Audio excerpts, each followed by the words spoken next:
हाँ नमस्कार प्रिय विद्यार्थियों। हिंदी साहित्य कक्षा 12वीं में हम पढ़ेंगे सृजनात्मक लेखन के कुछ टॉपिक है। कविता, कहानी, नाटक, डायरी लेखन, रेडियो नाटक आदि कैसे लिखा जाता है। इसमें सबसे पहले हम पढ़ेंगे कविता। कविता क्या होती है और कविता कैसे लिखी जाती है। तो ये हमारा आज का प्रकरण है। यहाँ पर हमें ये भी समझ लेना चाहिए कि सृजनात्मक लेखन क्या होता है। तो सृजनात्मकता का तात्पर्य है मौलिकता से। मौलिक लेखन जिसके मूल में लिखने वाला स्वयं हो, जो किसी की कॉपी नहीं हो, किसी का चुराया हुआ न हो, एक नई रचना करना ही सृजन है। ठीक है, किसी भी क्षेत्र में किया गया नवीन कार्य या मौलिक कार्य सृजनात्मकता कहलाता है। सृजनात्मकता लेखन से तात्पर्य मौलिक कविता लिखना, कहानी, रिपोर्टाज, रेडियो नाटक आदि लिखने से हैं। ये सब अभिव्यक्ति के अंतर्गत आते हैं। कविता लेखन के बारे में मैं आपको कक्षा में भी कई बार सामान्य तौर पर बता चुका हूँ कि कविता बनती नहीं है, कविता बनाई नहीं जाती है, कविता यूँ ही बन जाती है बिन बनाए। कई बार मैंने ये भी कहा है आपसे कि कवि होने के लिए ज़रूरी नहीं है कि वो व्यक्ति बहुत पढ़ा लिखा हो, विद्वान हो। एक गायें चराने वाला ग्वाला भी कविताएं लिख सकता है। और यूँ अगर ये प्रतिभा नहीं है तो बड़े से बड़े हिंदी का विद्वान या लेखक भी कविताएं नहीं लिख सकता। तो एक प्रकार की ईश्वर प्रदत्त प्रतिभा है जिसके कारण कोई भी कवि बन पाता है, यानी कवि तत्व उसके हृदय में होता है। ये सृजनात्मकता है। कविता लेखन को लेकर दो मत होते हैं, या तो कविता लिखना सिखाया नहीं जा सकता या कविता लिखना सिखाया जा सकता है। लेकिन वर्तमान में अब ये धारणा बदल गई, दो मत हैं, कविता लिखना सिखाया नहीं जा सकता, कविता लिखना सिखाया जा सकता है। तो दोनों मतों पर हम विचार करेंगे कि क्या वास्तव में कविता लिखना सिखाया जा सकता है। तो कहीं ना कहीं आपको जवाब मिलेगा हाँ, कविता लिखना सिखाया जा सकता है। कविता लिखना सृजनात्मकता लेखन की श्रेणी में आता है। संसार का प्रत्येक प्राणी सृजनशील होता है, उसमें कुछ न कुछ नया करने की क्षमता विद्यमान होती है, जिसे परिश्रम व अभ्यास के द्वारा बाहर लाया जा सकता है।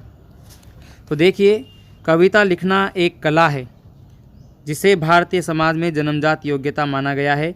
लेकिन वर्तमान में यह माना जाने लगा है कविता को भी चित्रकारी व संगीत की तरह सीखा व सिखाया जा सकता है। तो ये मत हमारे सामने निकल कर आया, कविता को भी सीखा या सिखाया जा सकता है। तो अब मैं यहाँ से पढ़ना शुरू करता हूँ कि सृजनात्मक लेखन के काव्य कला प्रकरण में ये धारणा स्वीकार की जाती है कि प्रत्येक सहृदय व्यक्ति में कम या अधिक ईश्वर प्रदत्त प्रतिभा का गुण विद्यमान रहता है। अब प्रश्न यह उठता है कि जब कविता मानवीय भावनाओं का सहज उद्गार है, अभिव्यक्ति है, तो क्या कविता रचने की कोई विधि या प्रणाली सिखाई जा सकती है। जिस प्रकार चित्रकला, संगीत कला, नृत्य कला आदि को विशेष पद्धति से सिखाया जा सकता है, उसी प्रकार काव्य कला भी एक सिखाने योग्य विषय है। सिखाने के इस प्रयास में भले ही एक उत्कृष्ट कवि का निर्माण न हो सके, क्योंकि जिसके अंदर जन्मजात प्रतिभा है वो उसको तो नहीं सिखाओगे तब भी वो बहुत बड़ा कवि या उत्कृष्ट कवि हो सकता है। पर सिखाने से ये होगा कि भले वो उत्कृष्ट कवि न बने, लेकिन एक भावुक सहृदय पाठक जरूर बन जाएगा। निम्नांकित बिंदुओं के आधार पर हम जो है काव्य लेखन कला को सिखाया जा सकता है। यानी कविता लिखने के लिए क्या क्या बातें सिखानी पड़ेगी। कविता में मैंने आपसे कहा था कि 3 अक्षर होते हैं, कविता, यानी क से कल्पना, वि से विचार, ता से तालमेल। यदि ये बैठ जाए तो कविता बन जाती है। लेकिन फिर भी ये तो केवल एक शाब्दिक अर्थ मेरी तरफ से बताना हो गया। लेकिन फिर भी यदि हम समझें कविता लिखने के लिए क्या क्या आवश्यक बातें हैं। भाव तो मुख्य है ही सही, कविता लिखने के मूल में होता है भाव। जब भाव प्रबल होता है तो कविता उत्पन्न होती है या रचना निकलती है। लेकिन कविता के कुछ तत्व हैं, उसमें शब्द होना चाहिए, कल्पना होनी चाहिए, छंद होना चाहिए, लय, तुक आदि का ध्यान रखा जाना चाहिए, अर्थ भी उसमें समाविष्ट होना चाहिए, शिल्प विधान अच्छा होना चाहिए, भाषा शैली, कहने का तरीका, ढंग, ये सब चीज़ें जो है कविता में अपना महत्वपूर्ण स्थान रखती है। लेकिन जो सबसे महत्वपूर्ण स्थान है वो है शब्द एवं लय का सामंजस्य। तो सबसे पहले हम विचार करेंगे शब्द एवं लय का सामंजस्य। जिसको सिखा दिया जाए वो एक अच्छी कविता लिख सकता है। कवि अपने मानसिक शब्दकोश से भावों के अनुरूप अविकल्प योग्य शब्दों का चयन कर स्वयं ही लय से गठित करता है। कविता ऐसी कला है जिसमें किसी बाह्य उपकरण की मदद नहीं ली जा सकती। केवल शब्दों से खेला जाता है। शब्दों को ही अगर जिस प्रकार से हम खिलौनों से खेलते हैं, एक व्यक्ति बैठा बैठा यदि शब्दों से खेलने लग जाए तो धीरे धीरे अभ्यास के कारण वो कवि बन सकता है, ऐसी संभावना जताई जाती है। कविता लिखने के लिए बाहरी किसी उपकरण की आवश्यकता है। बाकी जितने भी सृजन हम करते हैं, चित्रकला भी अगर हम करते हैं तो आपको पेंसिल, रबर, इन सब चीज़ों की आवश्यकता पड़ती है। लेकिन कविता लिखने के लिए बस केवल एक कलम की आवश्यकता पड़ती है। ये भी एक उपकरण नहीं है, इसका मुख्य उपकरण है शब्द। शब्दों से खेलना कविता लिखना सिखाया जा सकता है। कविता का पहला उपकरण है शब्द। मैंने कहा था आपसे सबसे पहला उपकरण क्या है? शब्द। इस पर आपको ध्यान देना है। कविता की पहली शर्त है शब्दों का मेलजोल। शब्दों का मेलजोल जिसे करना आ गया, तुक मिलाना आ गया, वो कविता लिखना सीख सकता है। उससे हम उम्मीद लगा सकते हैं कि हाँ, ये कविता लिखना सीख जाएगा। शब्दों से खेलना अर्थात शब्दों को सुंदर संयोजित करना, जोड़ना, उनमें मेलजोल बढ़ाना, और जैसे आपके भाव हैं उनके अनुरूप शब्द लाना। अगर भाव आपके कोमल हैं तो शब्द भी कोमल होंगे। भाव यदि क्रोध, ओज से भरे हुए हैं तो शब्द भी वैसे ही होंगे। जैसे वीर रस की कविताओं में हम लिखते हैं, कहीं रुंड गिरे, कहीं मुंड गिरे, कटकट अवनी पर झुंड गिरे। तो जैसे भाव होंगे वैसे ही शब्द होंगे। मन में मधुरता का संचार है, माधुर्य गुण हमने आपको पढ़ाया है, आप जानते हो। पंख पसारे उड़े पखेरु, सिंदूरी सिंदूरी आंगन, कितने कोमल शब्दों का प्रयोग किया गया है। तो जैसे भाव होंगे, भावों के अनुरूप ही शब्द होने चाहिए, तभी वो भाव उस रूप में अभिव्यक्त हो पाते हैं, अन्यथा नहीं। इसलिए शब्द जो है कविता का पहला उपकरण है, और शब्दों को भावों के अनुरूप कविता में पिरोना पड़ता है, संयोजित करना पड़ता है। तुकबंदी की इस प्रक्रिया का उत्तम प्रयोग है। तुकबंदी मिलानी पड़ती है। जैसे काली काली अलकों में, आलस मदनत पलकों में। ये अलकों में, पलकों में, ये क्या है? यही तुकबंदी है। तो तुकबंदी मिलाना, शब्दों को संयोजित करना हमें आना चाहिए। रचनात्मकता अथवा सृजनशीलता, ये दूसरा गुण है।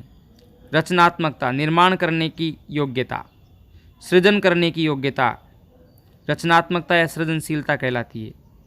शब्द संयोजन का, जैसे एक बच्चा कागज़ के को काट कर या जोड़कर कई प्रकार के फूल, नौकाएं या और भी अन्य चीज़ें बना लेता है, झालर, तो ये सब क्या है? ये सृजनात्मकता, यानी उस बच्चे को उस कागज़ में कुछ नया करने का विचार दिखाई दे रहा है, तो नया कर सकता है। इसी प्रकार से विद्यमान शब्दों से, विचारों से कुछ नया लिख देना, ये कविता लेखन है या लेखन है।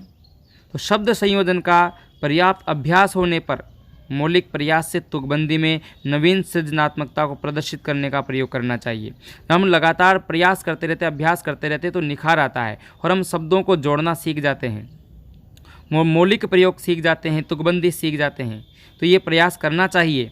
जैसे देखिए आप, चाहे घूमूं मैं शहर शहर, घड़ी घड़ी या पहर पहर, माँ की मोहब्बत पिता की मेहर, देता मेरा प्यारा घर। तो इस कविता में आप देख पा रहे हो कि शहर शहर, पहर पहर, मेहर, प्यारा घर, ये तुकबंदी है। घड़ी घड़ी, तो इस तुकबंदी से या शब्दों का प्रयोग इस प्रकार करने से, इसमें ये शब्दों का ही प्रयोग इस प्रकार से हुआ है कि कविता बन गई।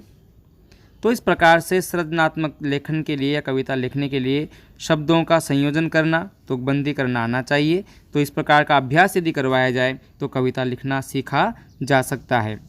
तो अगले बिंदु पर हम बात करेंगे काव्य, कला और लय। लय क्या होती है? देखो, लय होता है कविता को पढ़ने का जो एक प्रवाह क्रम है, जो उतार चढ़ाव है, उसे हम लय कहते हैं, गति कहते हैं।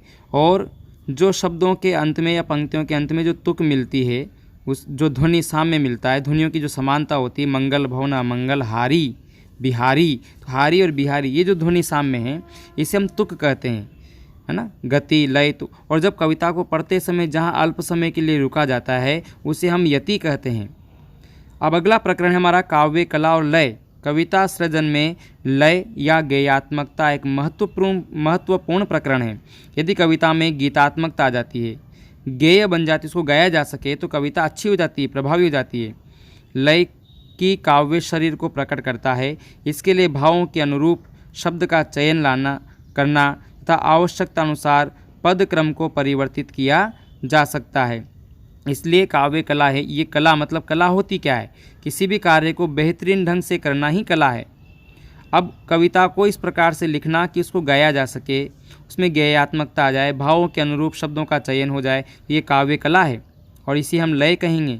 और अगर हम चाहें, अगर लय कहीं बिगड़ रही है तो हम शब्दों के क्रम को बदल करके उसकी में लय बिठा सकते हैं। अगला बिंदु है काव्य कला और बिंब। बिंब को वैसे मैं कक्षा में आप कई बार समझा चुका हूँ। किसी भी कविता को पढ़ते समय हमारे मन में जो उसका चित्र बनता है उसे हम बिंब कहते हैं। तो इससे क्या होता है कि वो कविता जो है पाठक को आत्मसात होने लगती है। बिंब कवियों को इंद्रियों से पकड़ने में सहायक होते हैं। बाह्य संवेदनाएं मन के स्तर पर बिंब के जो है सहारे हमारे आत्मा तक पहुंचती है। बाह्य संवेदनाएं, बाह्य जो कवि की जो कल्पना है, यदि उस कल्पना के द्वारा अगर हम पढ़ते समय हमारे मन में उसका बिंब बन जाता है तो वो भाव और वो विचार हम आत्मसात कर लेते हैं। जो बाह्य संवेदनाएं हैं वो मन के स्तर पर बिंब के रूप में बदल जाती है। कुछ विशेष शब्दों को सुनकर अनायास ही बिना प्रयास किए जो है मन के भीतर एक चित्र कौंध जाते हैं। अब जब चित्र कौंध जाते हैं तो बातें हमारे समझ में आ जाती है और ये स्मृति चित्र ही शब्दों के जो सहारे हमारे भीतर तक प्रवेश करते हैं। तो ध्यान देना, अगला बिंदु है कविता और छंद क्या है। छंद क्या है? एक विधान है। कविता को लिखने के कुछ नियम है कि इस कविता में इतने अलग अलग छंदों के अलग अलग नियम होते हैं। जैसे कि वर्णिक छंद है, मात्रिक छंद है, आपको पढ़ा चुका हूँ। उसमें वर्णों का, मात्राओं का एक बंधन दिया जाता है। उन बंधनों के माध्यम से नियम बनाए जाते हैं अलग अलग छंद के। वही छंद अगर मात्रिक छंद है तो प्रत्येक चरण में 16 मात्राएं रहेगी। वर्णिक छंद है तो प्रत्येक चरण में 32 वर्ण रहेंगे। इस प्रकार से तो छंद कविता की जो है अतिरिक्त लय है, जो कविता का अनिवार्य तत्व। मुक्त छंद की कविता लिखने के लिए भी अर्थ की लय का निर्वाह जरूरी है। अगर हमें मुक्त छंद की कविताएं लिखनी है तो लय का निर्वाह तो उसमें भी होता है, प्रवाह क्रम तो उसमें भी होता है। कवि की भाषा के संगीत की पहचान होनी चाहिए। मात्रा, यति, गति और विराम आदि से संबंधित ज्ञान छंद शास्त्र के द्वारा अर्जित किया जा सकता है और मैंने आपको छंद शास्त्र पढ़ा भी दिया है। तथा अभ्यास के द्वारा छंद निर्माण में सिद्ध हस्त भी बना जा सकता है। अगर हम अभ्यास करें तो हम छंद की रचना भी कर सकते हैं, यानी छंदों में भी कविताएं लिख सकते हैं। यानी अभ्यास से संभव है। काव्य के हेतु मैं आपको बताऊंगा कि काव्य के लिए 3 हेतु बताए गए हैं। उसमें एक तो प्रतिभा है, एक व्युत्पत्ति है, एक अभ्यास है। तो प्रतिभा होना अपनी जगह है, लेकिन उसके साथ अभ्यास भी यदि हम कर लें तो कविता लिखना सीख सकते हैं। अब देखो कविता और अलंकार। कविता में अलंकार क्या है? सौंदर्यवर्धक तत्व हैं जो कविता में इसकी अनिवार्यता नहीं है। जरूरी नहीं कि अलंकार रखे जाएं, लेकिन स्वाभाविक रूप से यदि अलंकार आ जाएं तो कविता में सुंदरता बढ़ जाती है।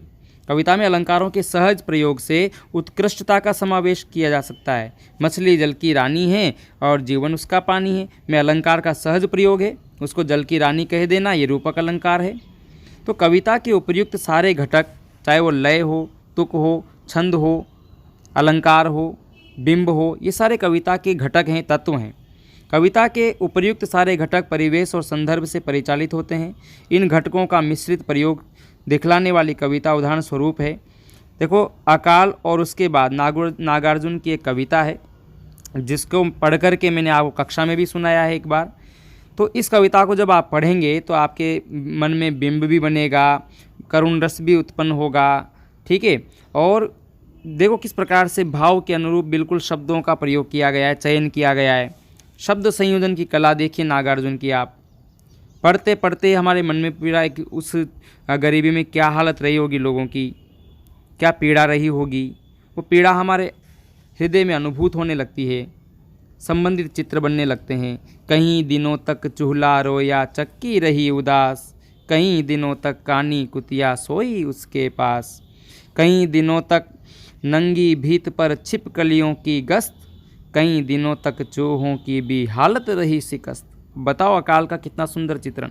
चूल्हा रोया मतलब चूल्हा नहीं जल पाया, लोगों के घरों में गट्टियाँ नहीं चल पाई, वो चक्की नहीं चल पाए, भूखे मरते रहे लोग।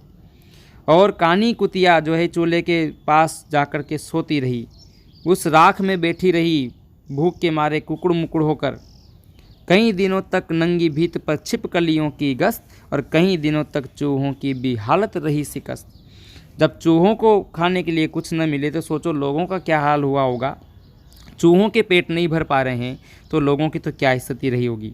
दाने आए घर के अंदर कई दिनों के बाद, धुआं उठा आंगन के ऊपर कई दिनों के बाद, चमक उठी घर भर की आंखें कई दिनों के बाद, कोए ने खुजलाई पाँखें कई दिनों के बाद। और जब अच्छा समय आया तो भी बताया गया है कि किस प्रकार से कई दिनों के बाद फिर धुआं उठा, मतलब चूल्हे जले, सबकी आंखों में चमक आई, प्रसन्नता छाई, कौवे ने भी पाँखें खुजलाई, मतलब वो कई दिनों के बाद पंख फैला करके उड़ने के लिए आतुर हुआ। तो कविता की भाषा, संरचना, बिंब, छंद, अलंकार उसी के इर्द गिर्द घूम रहे हैं। इसमें करुण रस भी है, इसमें जो है अच्छी तुकबंदी भी है, कई दिनों के बाद, दिनों के बाद, दिनों के बाद, ये तुकबंदी है। इसमें बिंब भी हैं, दृश्य बिंब बन रहे हैं, है ना। और भावों के अनुरूप देखिए आप कितनी सुंदर, कि जितना कहा जाए उतना कम है। देखिए कविता की परिभाषा को लेकर हम बात करें तो सुमित्रा नंदन पंत की ये पंक्ति बहुत प्रसिद्ध रही है। वियोगी होगा पहला कवि, आह से उपजा होगा गान, उमड़कर आँखों से आंसुओं से चुपचाप बही होगी कविता अनजान।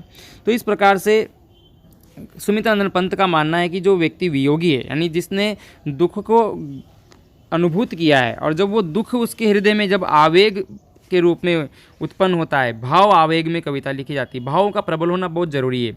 लेकिन सुमित्रा नंदन पंत की इस पंक्ति में थोड़ा सा एक कमी हम देख सकते हैं कि जरूरी नहीं कि बहुत गहरा दुख हो तभी कविता लिखी जा सकती है। महादेव वर्मा ने इसको अच्छी तरीके से स्पष्ट किया है कि सुख दुख की अनुभूति में, यानी आवेग होना चाहिए, भावों का प्रबल आवेग होना चाहिए, चाहे वो दुख जनित आवेग हो या सुख जनित आवेग हो।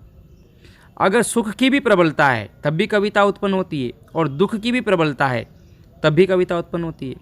वाल्मीकि जैसे महान कवि बने तो एक क्रोंच पक्षी के घटना को देखकर, किस प्रकार से एक शिकारी ने जब उसको क्रोंच पक्षी का शिकार कर दिया तो मादा क्रोंच उस पर किस प्रकार से तड़प कर अपनी जान दे देता है। तो कवि को उस दुख की अनुभूति बहुत प्रबल तरीके से हुई। तो भावावेग जरूरी है कविता लिखने के लिए, और वो भावावेग दुख जनित हो सकता है या सुख जनित हो सकता है, लेकिन भावों की प्रबलता जरूरी है। और महादेव वर्मा ने इसको सुख दुख दोनों की अनुभूति के रूप में जो है स्वीकार किया है। कविता की पहली शर्त मैंने संक्षिप्त में यहाँ पर लिखा है, पहली शर्त है शब्दों का मेलजोल। वाक्य गठन की विशिष्ट प्रणालियाँ कहलाती है शैली। आपने किस तरीके से वाक्य गठन किया है, बनाया है, जोड़ा है। काव्य के 3 हेतु हैं, 3 प्रयोजन हैं, उद्देश्य, यानी एक तो प्रतिभा होनी चाहिए, व्युत्पत्ति यानी रचना की योग्यता है, और अभ्यास यदि किया जाए तो कविताएं तैयार हो जाती है। कविता में आंतरिक लय का निर्वाह संभव है, किसकी वजह से? छंद से। अगर छंद है तो लय उसमें जो है का निर्वाह किया जा सकता है। आदि कवि कौन है? वाल्मीकि। और ये पंक्ति आपको अच्छी तरीके से याद रखनी है, सबसे महत्वपूर्ण पंक्ति है। कविता कोने में घात लगाए बैठी है, यह हमारे जीवन में किसी भी क्षण आ सकती है। कथन के लेखक हैं जॉर्ज लुइस, कि कविता कहीं न कहीं हमारे हृदय के किसी कोने में घात लगाकर बैठी रहती है। कुछ ऐसी परिस्थितियां बन जाती है या दृश्य सामने आ जाते हैं कि हम भाव आवेग जब हमारे अंदर उत्पन्न होता है, फिर भावों का उठना प्रबल आवेग के रूप में, फिर जो है शब्दों के रूप में अभिव्यक्ति होती है, और इस प्रकार से जब व्यक्ति उनको लिखने बैठता है तो कविता बन जाती है। तो अच्छे तरीके से हमने इस प्रकरण को समाप्त किया। इसमें से मुख्य बातें आप अपने नोट्स में लिखें। आज के लिए इस प्रकरण के लिए इतना ही। धन्यवाद।